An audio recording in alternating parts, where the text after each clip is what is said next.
Buenas noches, profesor. En el curso de Sistema de Comunicaciones 2, hoy nos toca presentar el informe final del laboratorio número 1, que es modulación y demodulación por amplitud de pulsos PAM.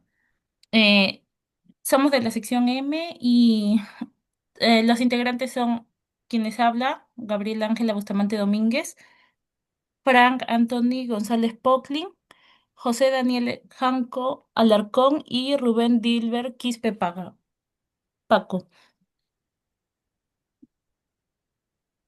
Es-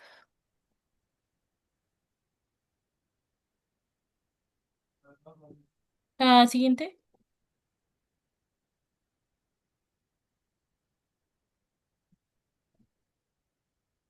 En este laboratorio primero tenemos que enfocarnos en cuál es el objetivo.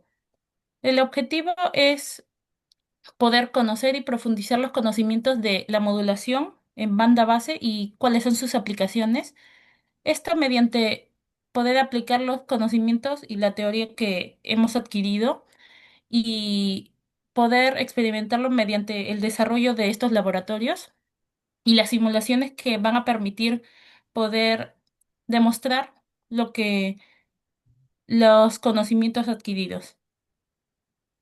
Primero tenemos, el primer punto sería la modulación PAM de una señal sinusoidal. En este experimento se va a poder medir, analizar y poder comparar la señal sinusoidal que va a entrar desde la entrada y esta se va a amplificar. También están las señales de salida del elemento de muestreo y retención y la señal de salida del modulador PAM. Primero, para poder hacer esto, se necesita establecer los ajustes necesarios que son la base de tiempo es de los 100 microsegundos por división. El canal A y el canal B tienen 1 voltio por división y el canal de disparo es el canal A. El canal A se va a encargar de poder medir la señal de entrada ya amplificada, mientras que el canal B va a tener la señal del elemento de muestreo y retención y la señal de salida PAM. También se debe ajustar la amplitud de la señal sinusoidal entre 3 y 4 voltios pico pico. Luego, como se observa en las gráficas, para obtener una mejor comparación, se va a superponer ambas señales. Acá, como se observa, la señal de color azul es el del canal A y la señal de color rojo sería la del canal B.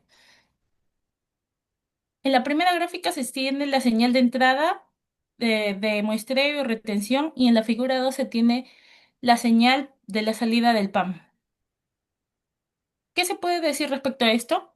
En la señal de muestreo y retención se observa que entre los instantes de muestreo, entre los instantes de la gráfica, la señal siempre sigue a la señal de entrada.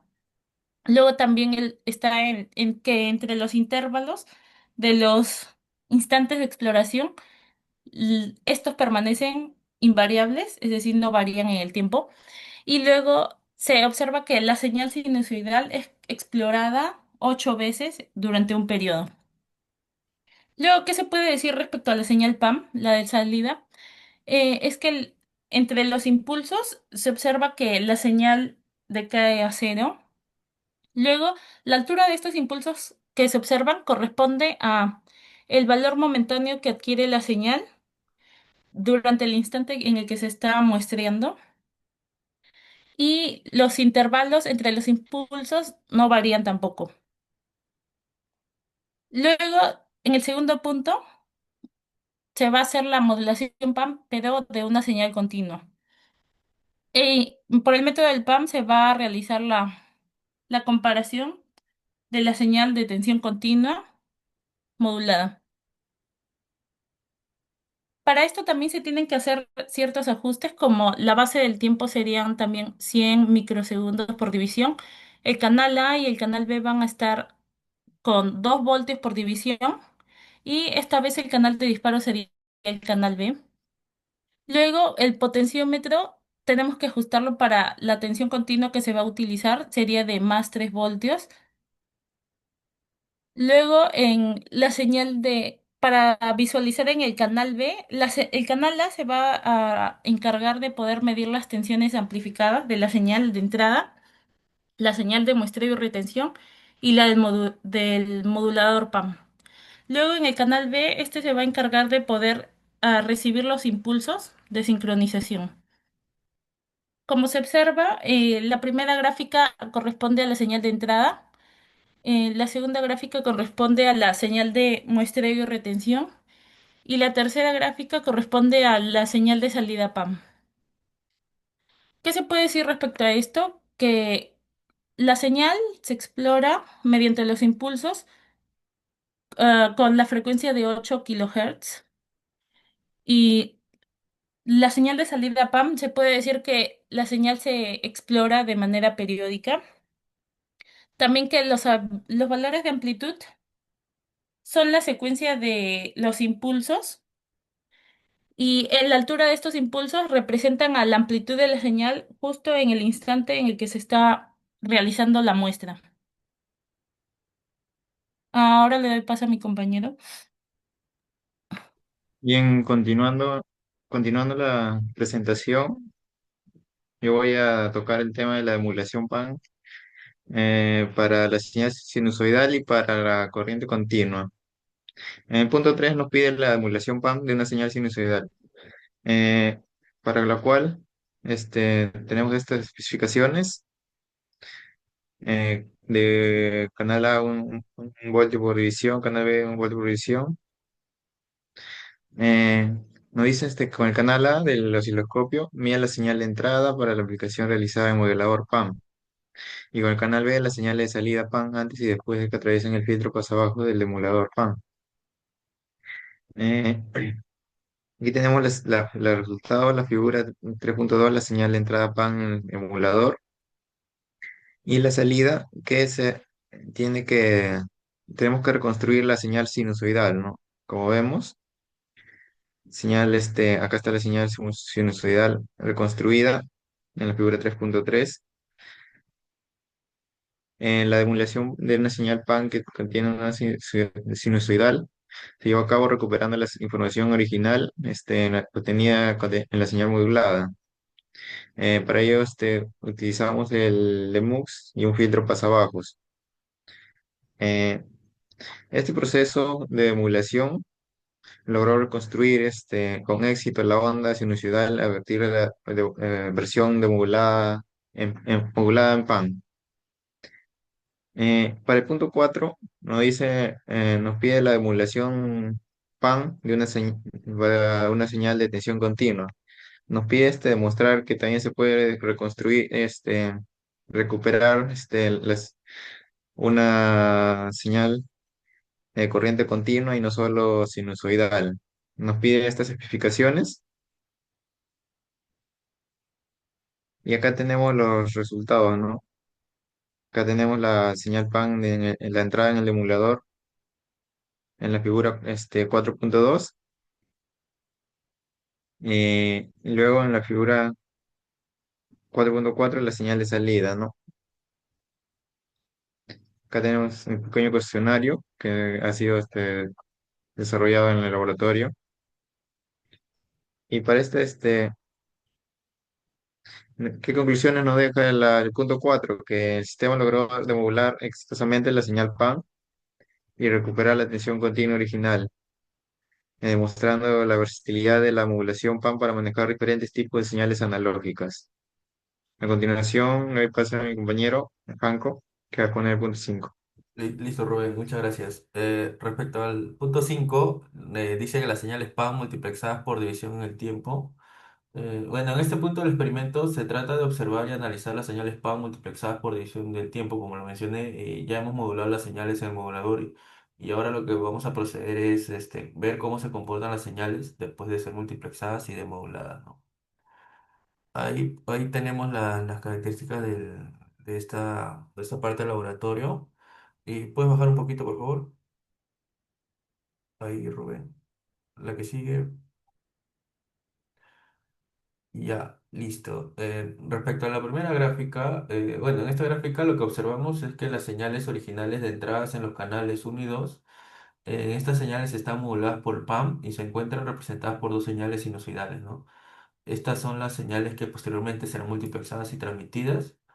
También en la gráfica nos muestra las dos señales de forma simultánea, lo que nos permite comparar la forma de onda de cada una. Y también finalmente respecto a esta primera gráfica es importante notar que ambas señales tienen una frecuencia de modulación que podemos observar a través de sus ciclos, ¿no?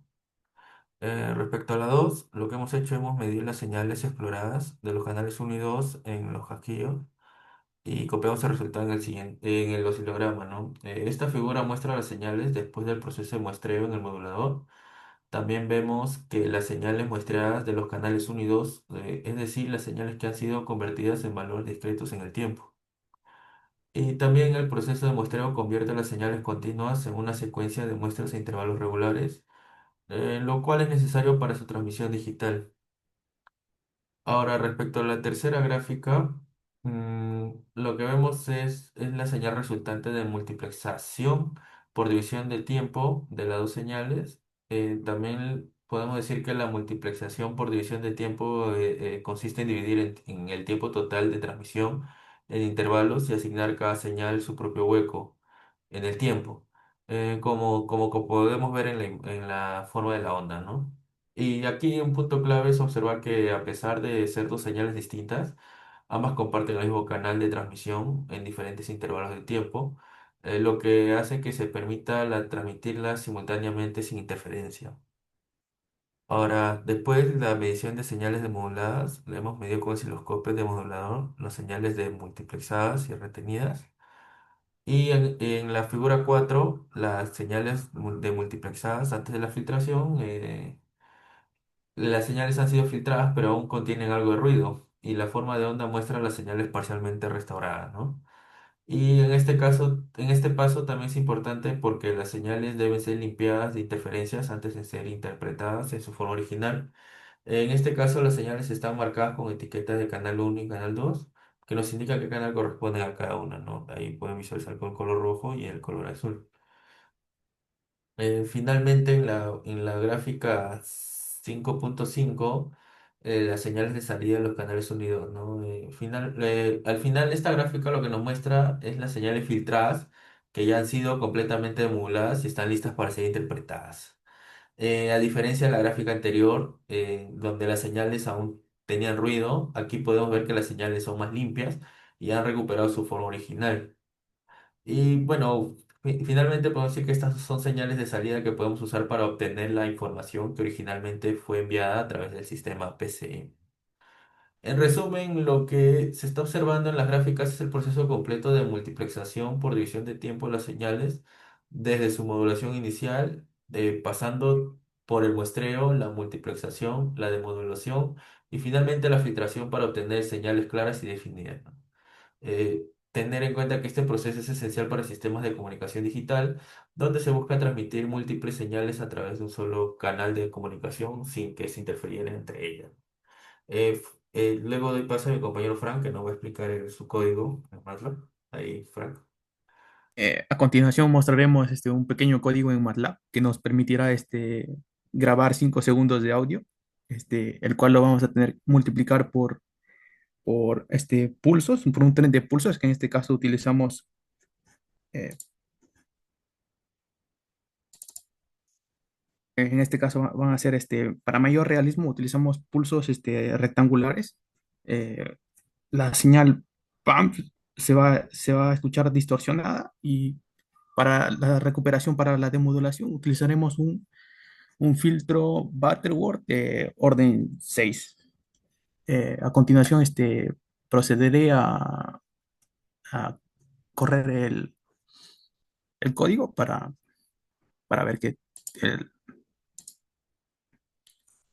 Hola, hola.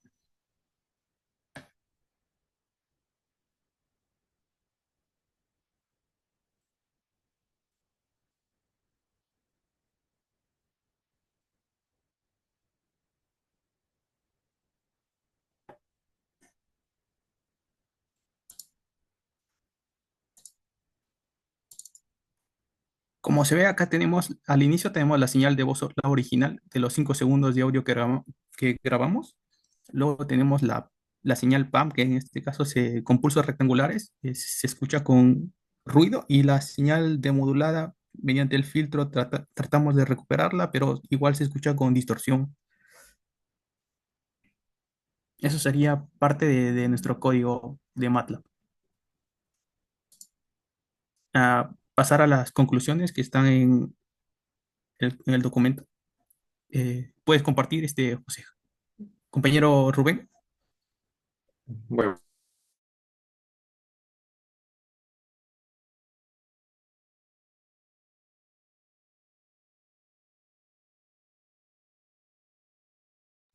Para las conclusiones, la modulación PAM consiste en representar la señal original mediante impulsos cuya altura es proporcional al valor de la señal en instantes específicos de muestreo. La frecuencia de muestreo es fundamental, debe ser al menos el doble de la frecuencia máxima de la señal original, según el teorema de Nyquist, para evitar pérdidas de información o aliasing. En la demodulación PAM de una señal sinusoidal se observa un desfase entre la señal original y la señal demodulada. La filtración por pasabajos al final de la demodulación de una señal permite suprimir los componentes de alta frecuencia de la señal y eliminar el escalado de las señales demoduladas. Se demostró que la curva de una señal multiplexada en ambos canales se transmite alternativamente. Eso sería todo por parte de nuestro informe final. Sí, listo, ingeniero, muchas gracias.